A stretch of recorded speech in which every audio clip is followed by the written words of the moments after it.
Hey, Hey guys, how are There he you? is. how you doing, man? I'm really excited to talk to you.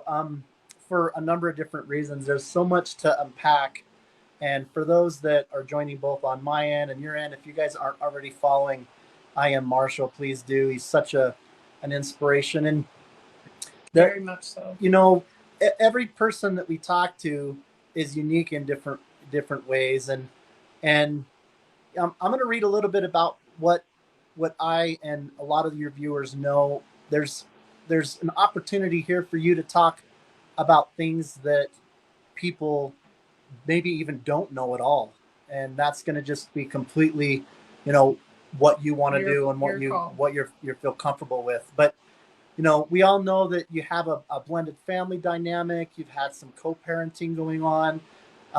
You're just an amazing dad. You are such a genius when it comes to humor, in terms of kind of what you put out there that isn't real, and so you get people kind of guessing. Yeah, I get them riled up. I told Rex today. I Yeah, said, he's clearly a genius with this, and so I don't quite know yeah, but I where do, some, but I but I love that about you. yeah, but I know that your wife has CRPS and your stepson has autism spectrum and your son has Down syndrome. You shared some things And a that beautiful are little more girl. a little bit more serious Mhm. Right. or real, and and I and some people might wonder whether or not the humor that you have and how witty you are with that, um, is just an entertainment talent. Is there a way of coping? I mean, we all have pain in our lives in different forms, right? And Nell has mentioned, even though we talk to a lot of people that have chronic pain that are physical and things, we've talked with people that have mental and emotional. Maybe they've had death in the family and stuff like that. And there are some posts that you'll post out there where you're just like, I'm gonna just have a moment where I'm just serious and I'm just talking about real stuff. It's an opportunity for you to choose what you want to share, if that has to do with a little bit more of a realism, your life experiences, maybe even things that we don't know. You can have whatever degree of seriousness and sense of humor that you want. I we wanted to just have you have a platform that maybe you haven't had, where people can really get some insight and realizing the depth of the person that you Yeah, I might Oh, push you a little bit. He's being easy on you. are. I might push you a little bit. that's okay. Yeah. I'm pretty much an open book, and I do want to thank you. I'm honored that I was even asked to do this with you guys. So thank you very much. Um, You. but I'm a pretty big open book. I think at the same time, if you don't really know me, I'm pretty misunderstood at this. When we get Yeah. into it, now, there's people that are in my life right now, like Greg and Jody. I've met some. I would have never thought that getting on TikTok, I'd meet some of the people that I've met and actually have become family with them. To where they're not TikTok friends anymore. They're Absolutely. they are Yeah, they for are sure. people that Steve's over here. As much as I can get him over here, really, he has an open invite. He doesn't have to ask, even though he does. Yeah, exactly. Um, but it's I think I'm misunderstood by a lot of people. Maybe they think that I try to offend. Maybe I do a little. I mean, we all know the stuff with Owen, and basically, I use people's words against them. When I first started TikTok, I took offense to the mean comments or the troll comments or whatever you want to call them. I took Right. offense to them. I got riled up. I'd start talking, you know,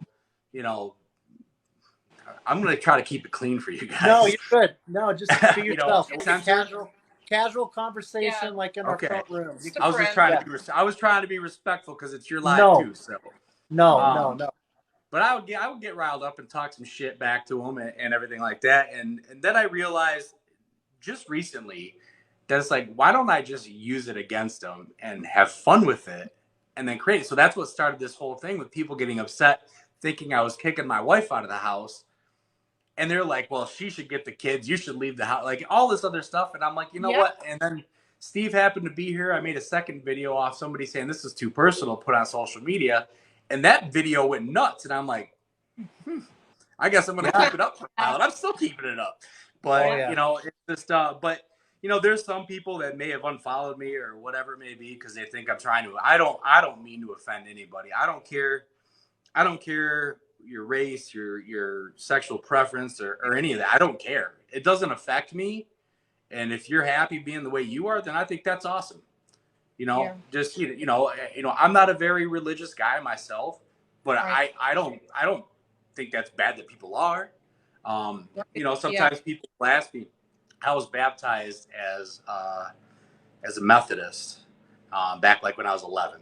But when people ask me, what is your religion? Well, when I tell them what my religion is, I said, being a good fucking person. Yeah. That's all I said.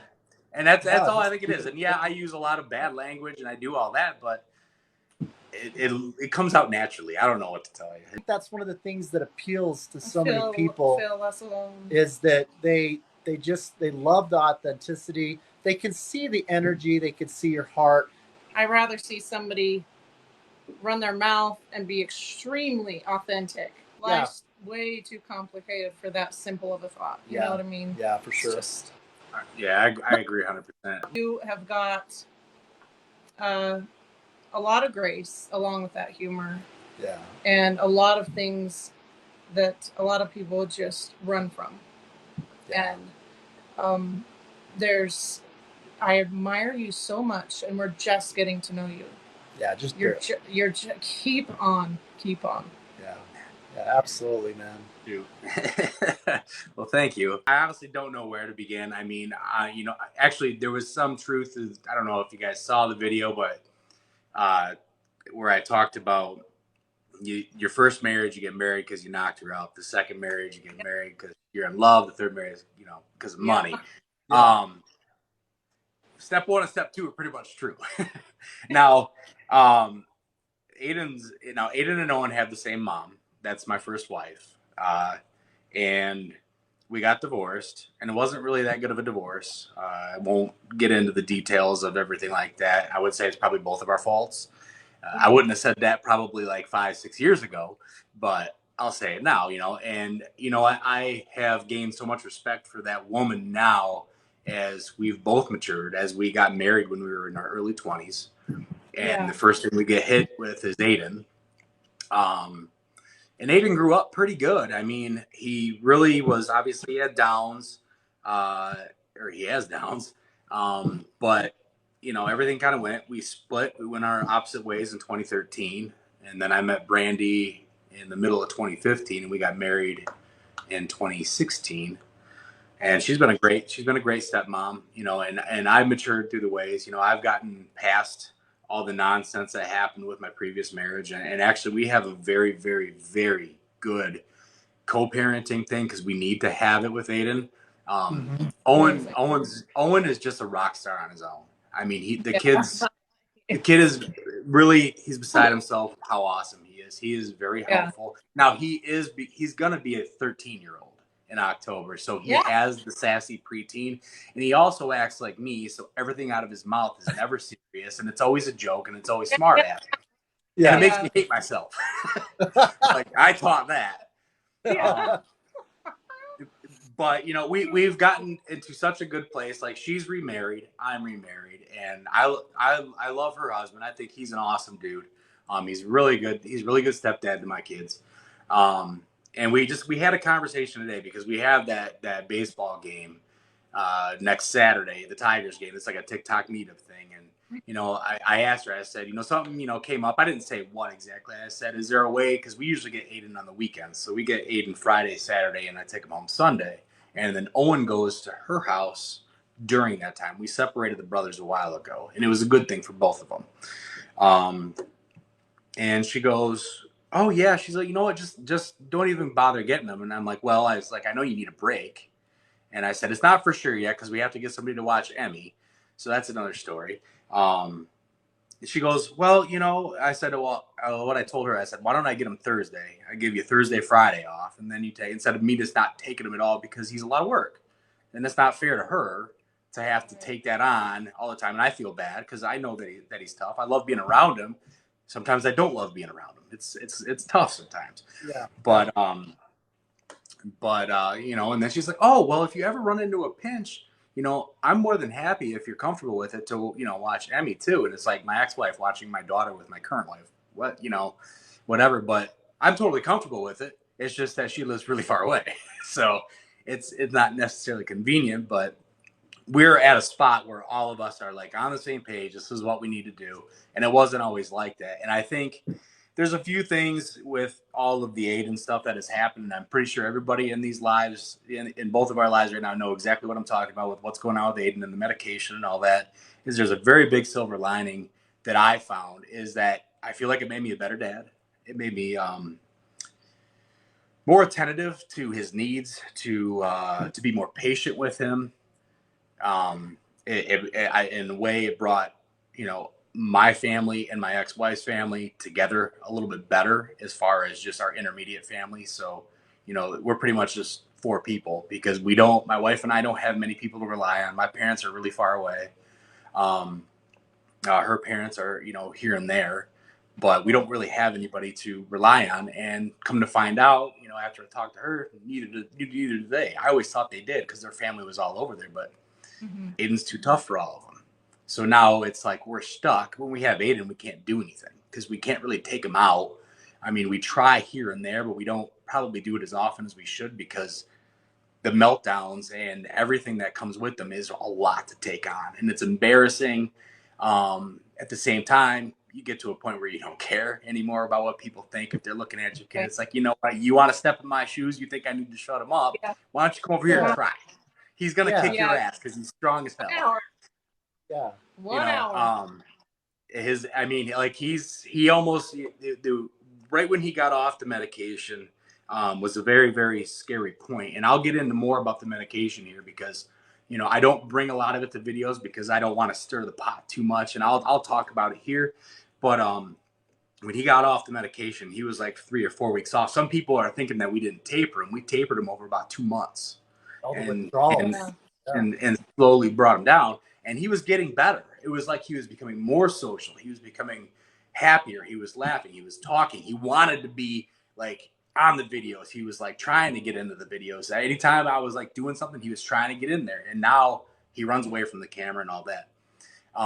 But he got so bad, right? 2 or 3 weeks off of the medications that his violence spells were scary. And they weren't like just I'm gonna get pissed and I'm gonna destroy shit.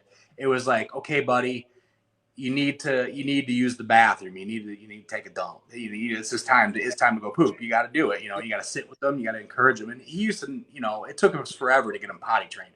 And he got potty trained. He was great. And now it's like he reverted back to not being potty trained. He didn't want to do it. He would not push. He would not try, and it would piss him off. And then that's when he'd start swinging. He swung on me. He just caught his mom. Well, it's probably been about a month now. He finally caught his mom across the face. Wow. So but it took me and Brandy to get him in the bathroom to try to get him going, and he almost snapped her hand off, and she already has a bad hand, so she didn't need her other hand messed up.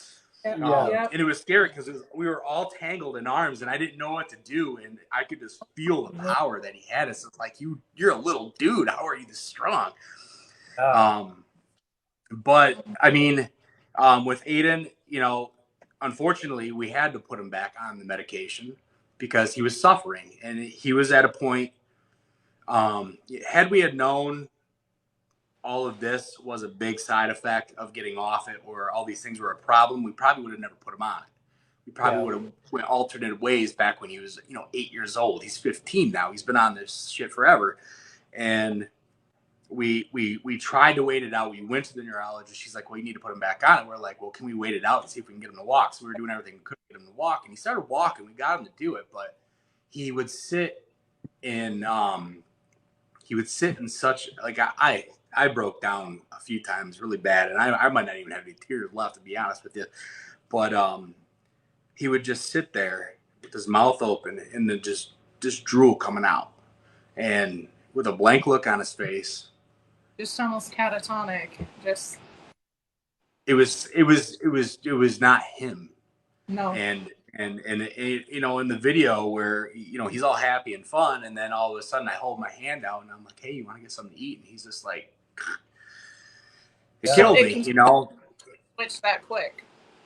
It did. And so we discussed it, and we're like, maybe we just need to taper him off over like 2 years. We have to basically reset it again. So we got him. He's back on it. Not that anybody wanted to do it, and I'm not against medication, and I hope nobody really thinks that's what I was trying to portray in that video. It's just do No. your research first. Make Yeah. sure that you know everything that's going to come with it before you do Well, it. And I'd rather put him on it and not see him like look at me like, Dad, why is this happening to me? I'd rather him be comfortable, and he's coming around now, and it's really awesome because he's walking fine. He's not needing to be coaxed to go do it. He does stuff when you ask him to. The only thing is his smile's not entirely back yet, and that sucks. We were texting back and forth today, and she was kind of giving me the update of how he was doing over there, and I said it would be great if he could just laugh at his own farts again. I mean, that is something that he just. Yeah. When Aiden would laugh, it sounded like he was a dirty old man. Really? Like he had like this dirty old man laugh when he laughed at his farts or anything, or one of my farts. He just would call it out, So he's back on it, and we're gonna try to get him regulated, get him laughing. It's very, very few and far between. I got him to smile last weekend when I had him. I was tucking him into bed, and he just kind of looked at me out of the corner of his eye and just gave me that little grin out of the side. I saw it, and I'm like, dude, I got you.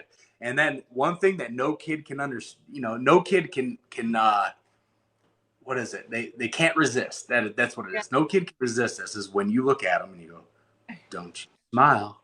Don't you smile. That still gets him. It still gets him. So he's there. But still too a lot of adults. What's that? It does work with adults because you know what? I've done it to Brandy. Multiple times.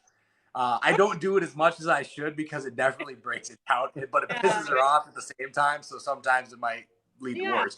I don't know. So contagious. Even especially, I'm one of those when I laugh when I'm not supposed to. Like, when we were in church or when you're in a or you getting in trouble. I'm one of those laughers that I have to leave, and your whole body's shaking, but there's no sound. Yeah.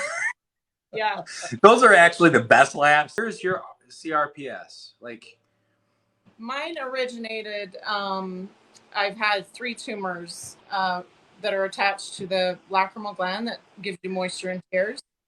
Okay. And so, over 17-year span, there were 3 tumors that showed up. Where's her? She has CRPS, yeah? Is it her hand? It's in her right hand. It's in her dominant hand. Her wrist, right? Like in this area. And I didn't know what it was. She didn't know what it was. Right.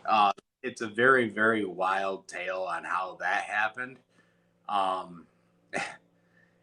So I don't know as much about. I asked her if she'd maybe come and talk about it, but she doesn't like to be on camera. If you couldn't tell, so maybe she would. I don't know, but she's getting me to bed right now, anyways. But she would be able to explain more of her condition than I would. But what I do know is how it originated and where we're at and the things that we deal with going forward. Now I can't explain how it feels. You probably know, but I can't. You probably know even worse because it's in your head. That's insane. And then everywhere else, but so it's not this is how at all. This is how it happened. Hopefully no kids are watching right now, and not because this is inappropriate, because if they believe in Elf on the Shelf, they're not going to after this.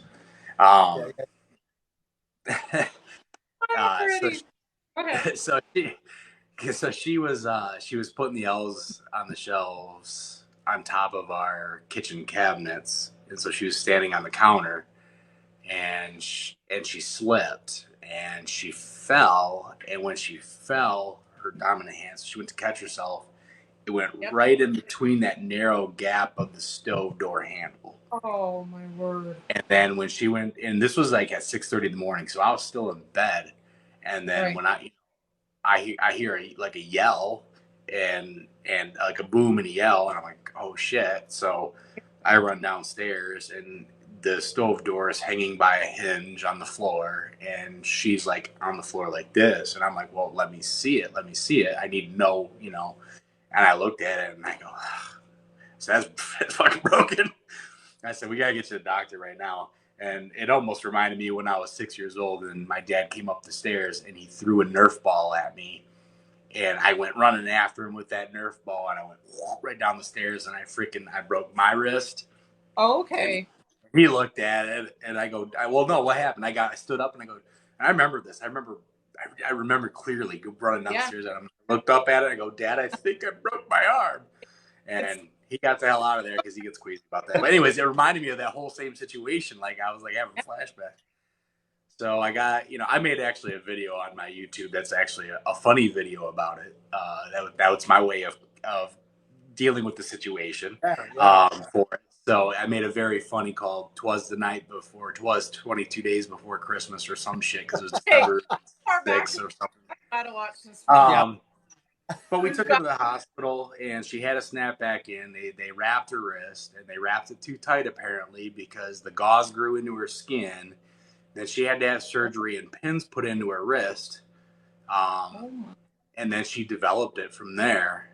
And then the doctor eventually diagnosed it with her. This was 2019. So 2019, 2018, maybe 2018 actually. So it'll be going on 4 years that she's had it, maybe in 2019. But obviously, like when there's a pressure drop in the weather, like the wintertime, it's really bad. She has very sensitivity to temperatures, like anything. Like she could grab a banana and she says it feels like it's like got liquid nitrogen on it or something. But it's here, but she says she could start feeling it all the way up to here now. And my wife deals with depression. And I guess CRPS is like that's a big magnet or whatever for that. So depression, it affects them even more. And she can be laid up for days. When she went back to work and she was working, if she overworked herself at all, she would be laid up for days. She would like not do a damn thing for like 2 days, and that wears on a marriage. That wears on sexy time.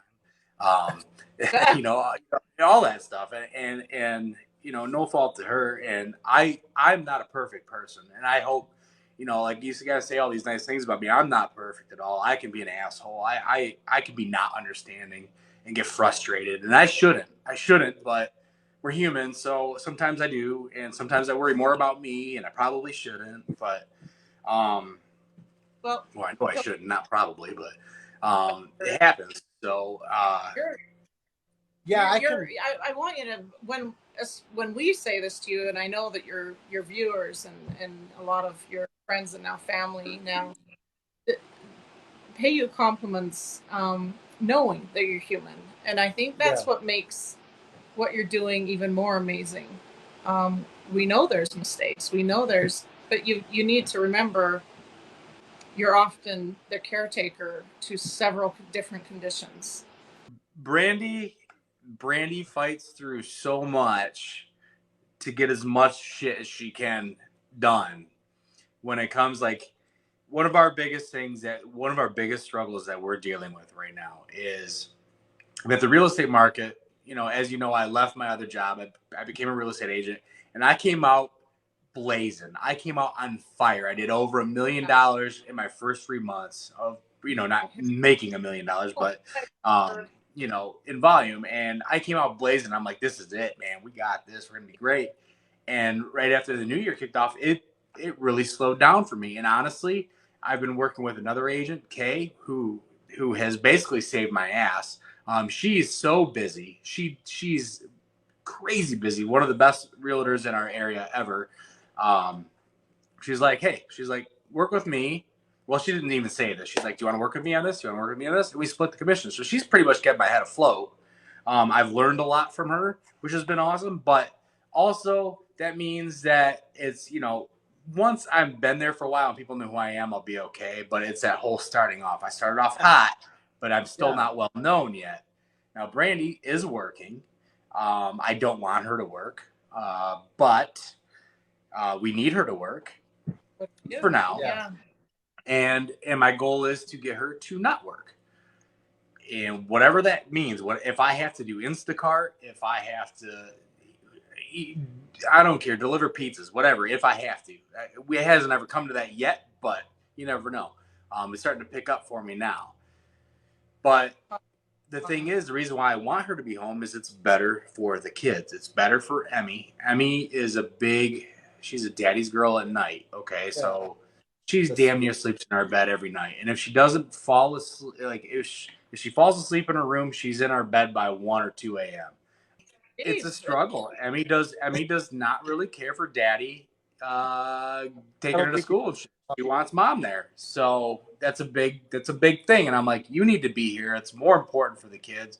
She's like, well, I don't want to put that pressure on you. I said, well, I thrive under pressure. She doesn't have to work. Maybe that's less stress on her, so she doesn't get flare ups as often. Um, and because she holds the fort down. You could say I'm the caretaker, but she's the one that holds the fort down. She's the powerhouse. And like I could take credit for Aiden, but I can't. Like I'm his dad. I do what I can when he's here, but his mom, my ex-wife, she's the kick-ass one that's doing it. And Brandy helps. I'm just the guy. I'm just here to do what I can. And maybe I'm just here to make people laugh. Maybe I'm here, to be a crying shoulder sometimes. Sometimes I suck at that too. But I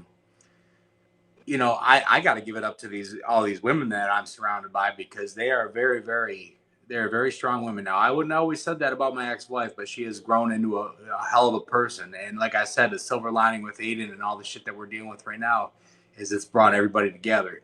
And we don't have a lot of people in our lives. I don't have a lot of people in my life anymore that I used to have. Like I used to have a really good best friend that I knew for 20 something years, and it went political. And I don't have him anymore. And that's okay, because I have Steve, and Steve is way hell of a better best friend than that guy ever was. Your family is just a word, well, it's just all about, and maybe that's the great thing that this app has brought, is that it's brought a lot of attention. I get to meet you guys. I love talking to you guys. You guys are super awesome. And I really hope that my wife can talk to you sometime. Maybe there's some light you can shed on her to help her with something. Obviously, this other thing that she's heard of, but she hasn't looked into, maybe she will now because you talked about it. I don't know, but Whenever. um, Absolutely. but I know you talked about, like, why do I make funny content, or why am I immature sometimes? I don't know, but I've always been, maybe not always. I never knew what I wanted to do when I grew up. Yeah. I went to business school. I got an associate's of business and this and that, and I had odd and end jobs, and then I got into music, and then I got into a very serious band, and it did very, very good while I was in it. But that's when I was married to my ex-wife. We had our 2 little kids, and heavy metal doesn't pay, and I had to make a choice at one point to stop or leave the kids or leave the family. It was one or the other, but that was my creative outlet. I could write lyrics, I could get on stage, I could scream my lyrics to everybody. I get to perform and do all this stuff. And I did it for 4 years. And it was something I will never be able to replace that. Like, even this app will not replace the feeling that I got while I was on stage in front of those people. But it's still a stage to me. So when I'm making a video or I'm being creative, if I have a creative outlet, I'm not grumpy. When I don't Yeah. have something, I get kind of shitty. I do. I'm kind of a grumpy guy if I don't have that release, and it gives me that release to do stuff. So that's kind of why I do it. Now, I do try to bring, I guess, a human. I kept telling people, hey, if you're gonna come to this live or whatever, they might humanize me a little bit. I'm not who I seem to be on the app all the time. I'm goofy. Uh, I joke around probably 99.8% of the time, like even in serious situations. But that doesn't mean I don't care. And I'm not perfect by any means. And like I'll give all the credit to the women in my life. They're the ones that actually hold everything together. I'm just the guy here. We walked all 140 miles. It was the first time anybody's ever walked it with Joe. We did it. You yourself are doing a lot of amazing things. So don't change a thing, brother. Keep doing what you're doing. I personally need it because I thrive on humor, and that's what gets me. I appreciate you guys. Thank you so much. I'm gonna check in a couple weeks, see how Aiden's doing. All Okay, have a right. wonderful Thanks, night. everybody. Have a good night, Thanks, everyone. guys. Love you. Thank you. Yeah. You. Bye.